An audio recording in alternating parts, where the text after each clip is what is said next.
Chavre, how are you? I hope everyone is gesund, stark, und freilich, begashmis und beruchnis.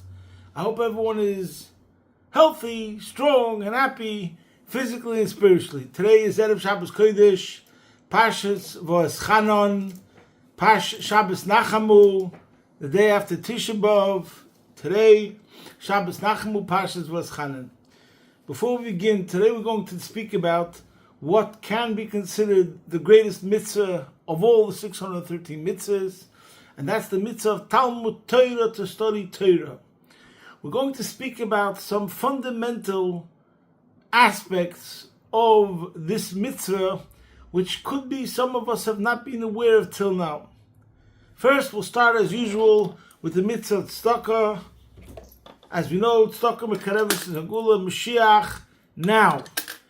Now we're going to read two psukim, actually even one pasuk, that we say many times every single day in the first parsha of Shema, which is in this week's parsha V'Eschanon. And the pasuk says, Vishinantom levanecho. This is the prayer, because we say it so many times every day as part of prayer. Vishinantom levanecho v'dibarta bom. You shall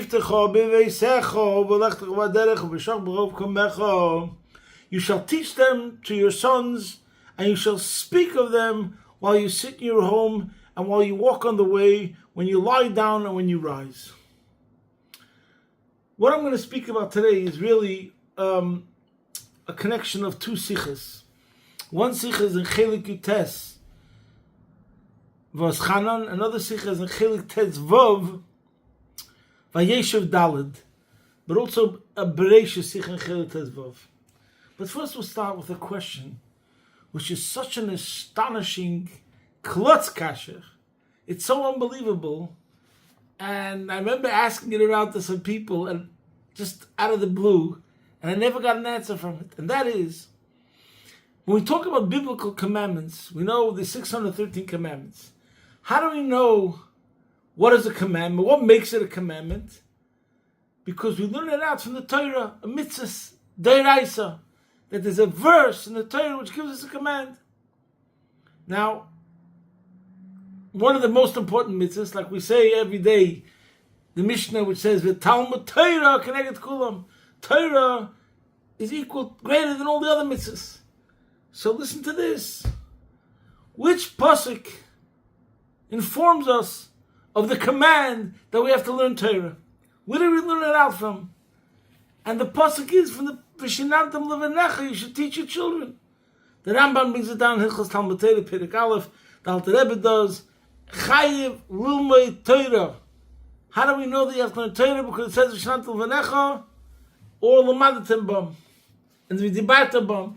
But primarily, if you look into it, the pasuk that teaches us the obligation of the Torah is Vishinantam levanecha, you should teach your children. What? The obligation that I should learn Torah, and it's the most important mitzvah of them all, is because it says you should teach Torah to your child. So make it two different mitzvahs. You have one mitzvah. Imagine there will be a mitzvah you have to put on tefillin. You have to also make sure you teach your child to put on tefillin.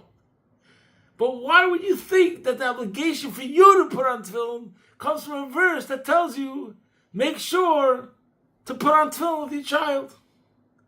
You could learn technical reasons why. Once the pasuk says that you have to put on tefillin to your child, you might say that proves that you have to know how to put on tefillin, because how can you teach someone else to put on tefillin without you knowing how to put on tefillin yourself? But the idea itself is so unusual. In other words, imagine you're talking to somebody and you're telling them about something which is the most important thing in life. Breathing. Whatever it is, healthy. I would say, you should make sure your child breathes.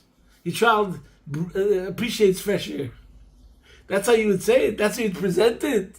No. You'd say you have to know that breathing is the most important thing. You can't live without oxygen. And by the way, you have an obligation to make sure your child knows how to breathe. What's going on over here?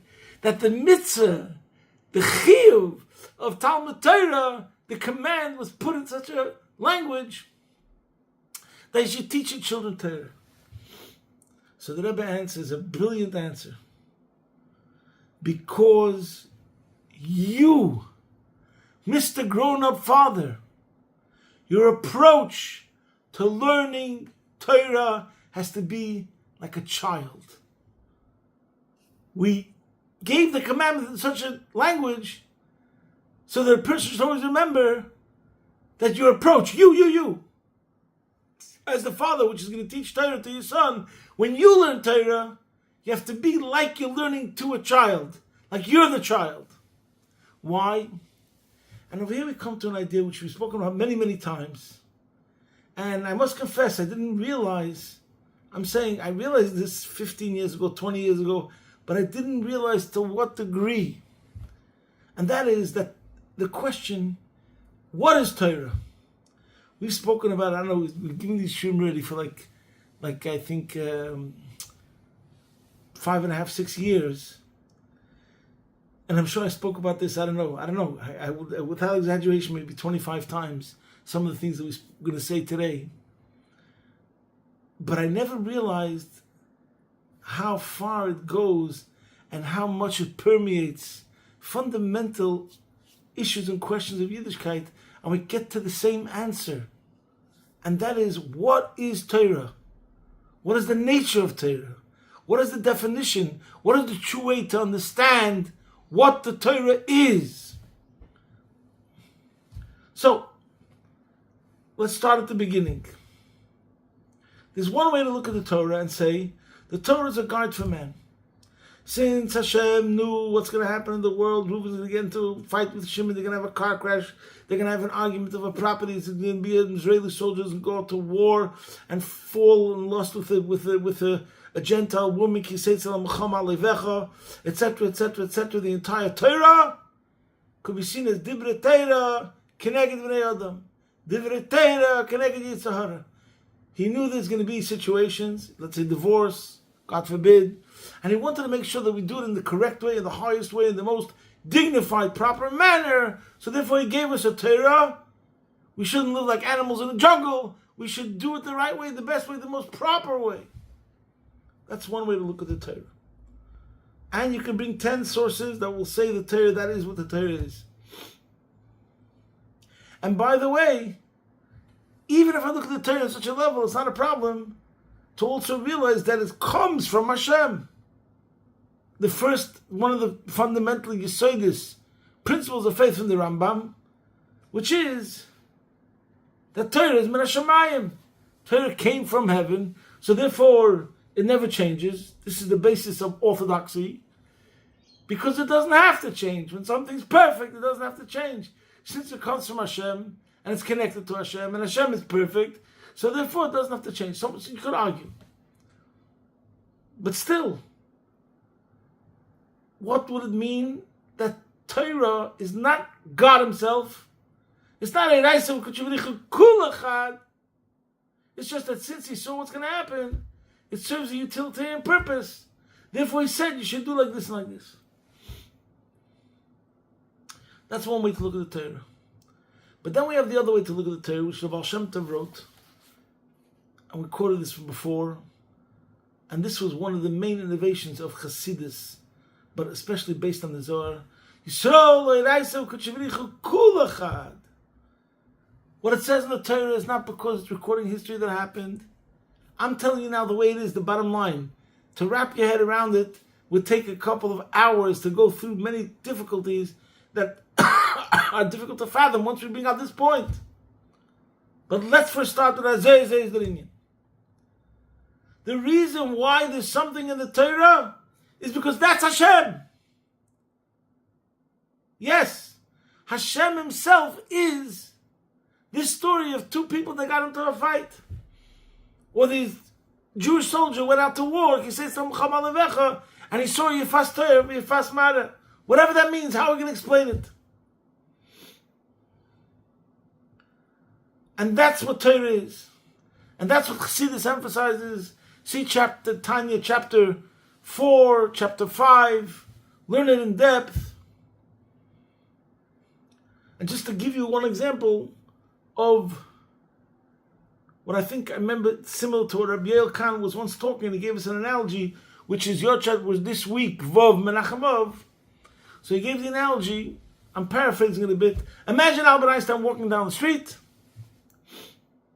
He sees a shiny object on the floor. He bends down, he picks up the coin. He hears a noise. Shh! He split his pants. Now, what thought is filling his brain space? I have to repair my pants. Now let's take a snapshot of the thought which is occupying his brain space right now. The thought that he has to sew his pants, get it fixed. Would you say that those thoughts reflect the profundity and the brilliance of Einstein's mind? No way. What does Einstein really think about? Electron, protons, neutrons, time, space, and the universe. It just happens to be that because now he's walking, he bent down and he picked up a coin and he split his pants, so therefore now he's thinking about fixing his pants. But that's not him at all. Einstein is about fixing pants. Einstein is about thinking about tomatoes and potatoes and shoes and pants. Einstein is about electron, protons, neutrons, etc. Time and space. It's just that it happened to be this thought now is for utilitarian purpose. It's not really something that he's thinking about in general, but for this second he needs pants, so to speak. Now the same thing, someone could look at Torah and say, Hashem has nothing better what to think about, except this, that, and the other thing, that a soldier's going to go to war and see a beautiful lady? Of course he has better things to do. Just like if I ask you a question, what sort of different worlds could have the Eibush to accomplish? You'd say, how should I know? If I wouldn't see in the Torah the story of the 10 Makkahs, would I imagine that the Eibush would make these 10 Makkahs? In the same way he made these 10 Makkahs, he can make 1 billion different, brilliant, unbelievable, unprecedented, amazing Makkahs that you can't even imagine. So the same thing is like asking, what would God be thinking about to himself in his own privacy? A normal person without Kabbalah, without Chassidus, without understanding really what the Torah is, would say, who knows? We have no idea. But according to Chassidus, we say, we do have an idea. He does not have anything better what to think about than this, what it says in the Torah, because the Torah is the very essence of Hashem. And I think we mentioned this many times. You can have a king. Going back to say Torah is min hashamayim. Someone could look at the Torah and say, you have a king. He gets up on the balcony. He unrolls the document and he says, these are the instructions. And again, so he's addressing the nation. It's not the king the way the king is behind closed doors. We're not the king's wife. We're not even the king's son. We don't know the essence of what the king is all about. We have no knowledge of what the king is all about. And our relationship to him is only as subjects. And now the king is telling us, and this is the document that he gives us, how to conduct a very exemplary life. Make it better. How to conduct a holy life, whatever. But someone's going to ask you, what does the king do behind closed doors? Tell me about the nature of the king himself. I have no idea. He gave me this book, and this book is a manual, instructions, a guide. Wrong, wrong, wrong. It's all true that we have to follow the instructions of the Torah. But the Torah is Chachmosei, Atzmi, Shalakadosh Baruch Hu, Mohusei, Ve'atzmusei, Anoichi, Roshatevis, Ano, Nafshis, Kobziavis. And from here come so many fundamental ideas. In other words, we have to realize the first thing, as we approach the Torah, we're not dealing with wisdom as the most sophisticated wisdom. We're not dealing with wisdom as the most abstract wisdom. We're dealing with Hashem himself. Where the words infinite is too small to bring out what Hashem himself is. And he gave and put that infinity itself into a form of the Torah, so that when we study that, we become one with the infinity himself. We become one with God as God is in relation to himself. I know it's difficult to fathom what I'm saying, but that's what it is.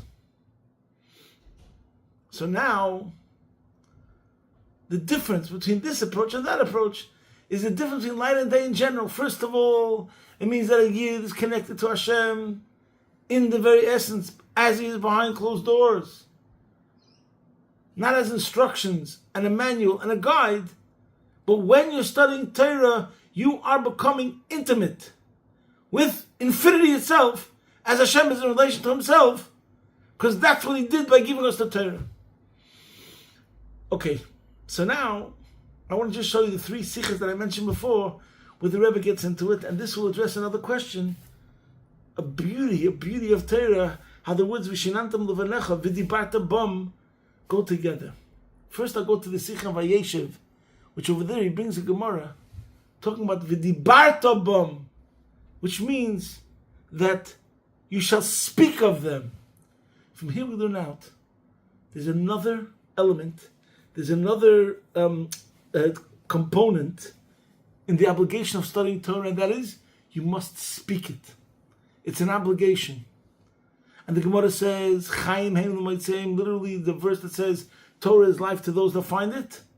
But we also say, Chaim Heim, it becomes life, L'Moitzeim, to those who release it, exit it, bring it out in speech. And the Gemara says, when is Torah Mishtameres? When does Torah remain intact? That you remember it? Chaim Heim L'Moitzeim, when is Torah Mishtameres? When you Moitzeim Bepeh, when you speak of it. But if you don't speak of it, it doesn't remain retained. Klotz Kasha, where do we find in any other discipline or sciences where we say you have to verbalize it? And not only that, to say that if you don't verbalize it, you'll forget it. We don't say anybody sitting on the train reading, some novel from Shakespeare or from the science book and reading the words, and that Descartes said, and I don't know what Darwin said, it doesn't exist.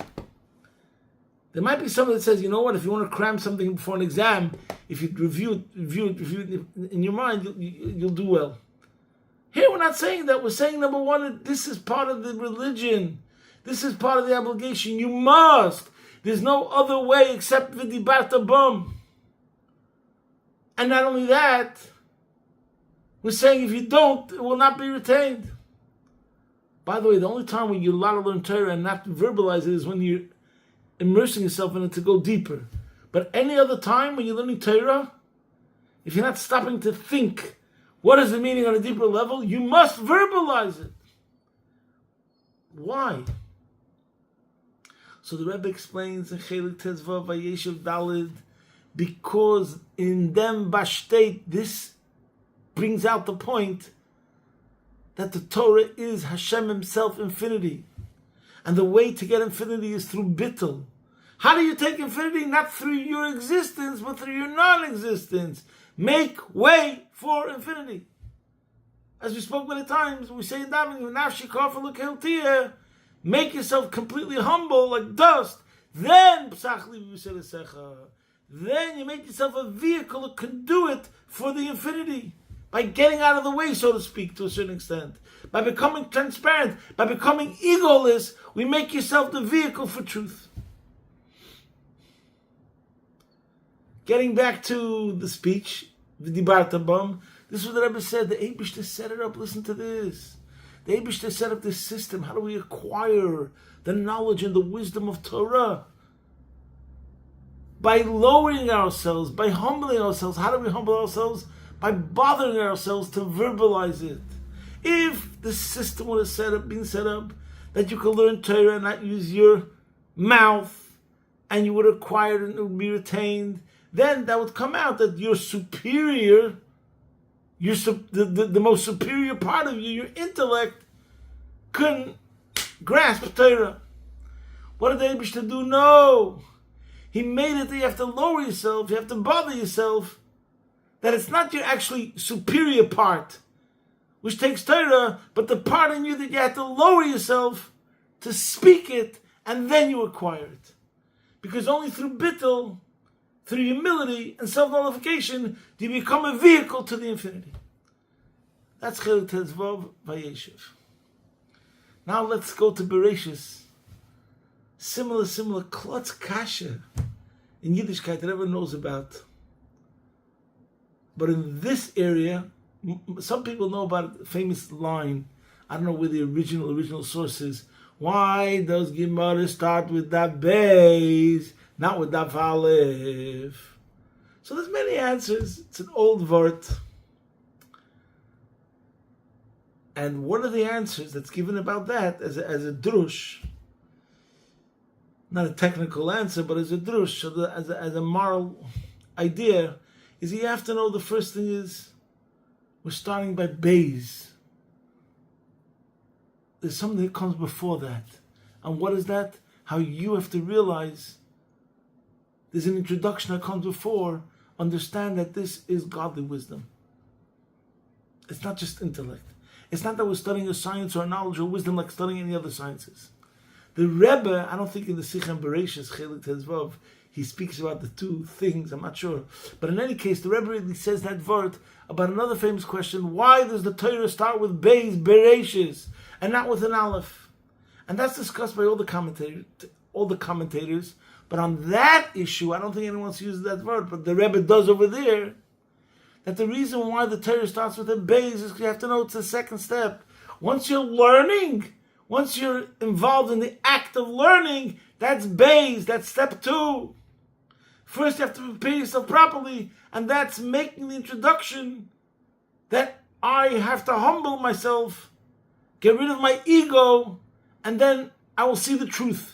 The truth gets revealed to the person who has no ego. Which brings us now to the Sikha in Chelik Yutes about why did the Torah command us to study Torah? My obligation was given to me in the form that I should teach my child because I have to approach Torah as a child with humility. See there. But in this Sikha, the Rebbe adds some more words to it. Why by Torah in particular? By this mitzvah was this more important than by other mitzvahs? You could say every time you do a mitzvah is Miloshen Tzavsa V'Chibur, you become connected to Hashem. So why don't we bring out that point by every other mitzvah? Like I said, the question, imagine the Torah would say, you must make sure your child puts on tefillin. And from there we learn out that you have to put on tefillin. So the Rebbe says simple, because we don't have to really, for 2 reasons the Rebbe says over there. First of all, when it comes to a commandment of doing, so that's it. You don't have to worry about your ego getting involved. It's not so much about your understanding. It's not so much about you. It's more that carry out this instruction. Okay, so you do it. But when it comes to Torah, and we're talking about infinity itself, Hashem himself, and we're saying that a person has to become one with infinity, and at the same time we're saying you should understand, which is another whole discussion we can get into, the beauty of what learning Torah means, how human intellect grasps godly intellect. Human intellect is mortal and limited, and then there's infinity itself, and Hashem made that your limited mind will be able to grasp infinity, and you stay finite to a certain extent, that remains infinite, and by the fact that you understand that it didn't become any less infinite, however that works. But here's the thing, I'm meant to be a person with a mind, not abandoning my mind, not shoving my mind out the window, not moving away from my mind. No, I'm going to the Gemara, to the Torah with my mind, with my thought processes, with my creativity, with my human intellect. So that could be a problem, because they'll get into the way of becoming a vehicle to infinity. For that reason, by Torah, we have to go to it like a child. Never forget this point. And you have to remember this point throughout all the learning itself. And the Rebbe in the Sikha Chelik Yutes also shows how the whole difference is when you're dealing with another person and it comes to study, and that person, let's say, disagrees with you. So again, the whole idea of, academics, sometimes they think very, very highly of themselves. And if somebody disagrees, it's impossible, they're for sure wrong, and this and that. And the Rebbe goes on, explains very geschmack, different ways, how by learning, more than any other activities, this idea that the ego cannot get in the way is more essential. Another aspect, which we're not going to elaborate now, and I'm sure we spoke about many times, is being objective. The whole idea of coming to truth is being objective. And what does being objective mean? And I find this in life so true in general. How many times in your life, my friends, when you're dealing with people, I find telling this to people so many times, on an average day, at least 2 or 3 or 4 times. Depersonalize. Not depersonalize the negative way. Sometimes people like to say about depersonalizing, that means they're not taking responsibility. We're not talking about that. We're talking about depersonalize. First of all, somebody did something to you and you feel like you're offended. I mean, if you just try to go out of yourself a bit, you'll realize that it wasn't such a big deal. When it comes to studying Torah, especially we're talking about something infinite, the only way you will come to truth is through being objective. Now, we can't be 100% objective because that's only shaykh to tzaddik and gemurim. But as a goal in life, as an aspiration, I would tell you as a personal friend, one of the greatest gifts you can give yourself is to try to learn the art of being objective. It's going to be such a healing balm and a tonic in so many different areas of your life. You have no idea. Try it. You'll like it. Anyways, so since what's the idea of intellect? The idea of intellect is the coming to truth, to see the truth as the truth is, not connected to any preconceived notions, and not connected to whatever experience you've gone through in your life. In order to get the truth, you have to be objective. In order to be objective, you have to get rid of the ego. That's the whole point. Let's go back to Torah. One of the main things of Torah is to be mechavan al emes. And this also I see very much topically when you have these discussions. So many people say, put it into your words, put it into your language. You don't really understand it. You know what I say about that? True, but that's step 2. First, get to the truth. How are you going to know if the truth is the truth in general? How do you know if you're going to get the truth? By depersonalizing, by going out of yourself, by becoming objective, then you see the truth for what the truth is. So now, let's put it all into the same thing. Whether the discussion is v'dibarta bam, why it have to be v'dibarta bam? Whether it's v'shenantam, levanecha, the chiyuv itself of Talmud Torah was put into a form that you should be like childlike. And whether we say, like we spoke about, the Torah starts with a Beis, not with an Aleph, you see this difference in so many different issues, and the answer comes to the same thing. Torah is infinity itself. Torah is Hashem himself. You represent a limited, mortal, finite human being. Man's got to know his limitations. Now, man with his limitations was given to the ability to become one completely with infinity itself, i.e. to come to ultimate, absolute truth. And the answer to all of these things is, was mehr winzige Gesicht, the more you'll be able to go out of yourself and try to become objective, the more you'll be successful in fulfilling the true mitzvah of Talmud Torah, which is becoming one with the Eibishter himself. There's so much more to talk about on this subject. Who knows? It could be, since my job is in Oli Torah, the tent of the Torah, my job is teaching Torah to students. Maybe we'll speak about this again and again, because as the famous saying, my mother used to say it all the time, Torah is the best schoira. Torah is the best merchandise. So, if we have so many people talking about so many different things, Bitcoin, who knows what, I have no idea. So let's get some people to talk about Torah. Torah is the best schoira. I heard another good word stam, since we mentioned the pasuk with the bum. You should speak in them. Beis goes on pasuk Bereshis, and Mem goes on the first Mishnah. Mem Masai Kohen. With the bum, you have to speak both in Bereshis, Torah Shebechsav, and in Torah Shebal Peh. They should help. That we should constantly learn Torah, because that's really the ultimate makeover. That's how we become one with Hashem. Just to finish with one story, there was a famous chassid. His name was the Rashbatz. He's a famous story. He started off not he was brought up in a home that was not Chassidim, and there's a whole story how he became a Chassid in the times of the Tzemach Tzedek, the third Lubavitcher Rebbe, who was in the late 1800s, mid 1800s. So he writes in the story that's written about him more than once that when he learned chapter 5 of Tanya, where it says that it's a yichud nifla shein yichud kamayu, to be yochid and miyuchid, makif and mukif, mikol tzadupina, that when a person learns Torah, he becomes united and one with the greatest level of intimacy, inside out, outside in, through and through.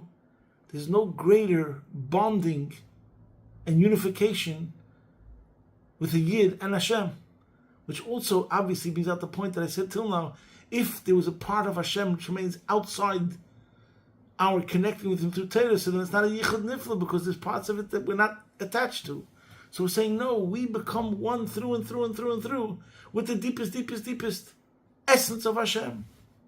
So anyways, the Rashbatz, it's brought down in a couple of places that when he learned this, on his beginning of his trek, when he arrived in Lubavitch, and maybe before, I'm not 100% sure.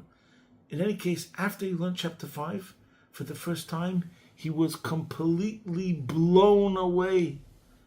And what's written is he all of a sudden got a tremendous, overwhelming desire to study Torah with greater intensity than ever before.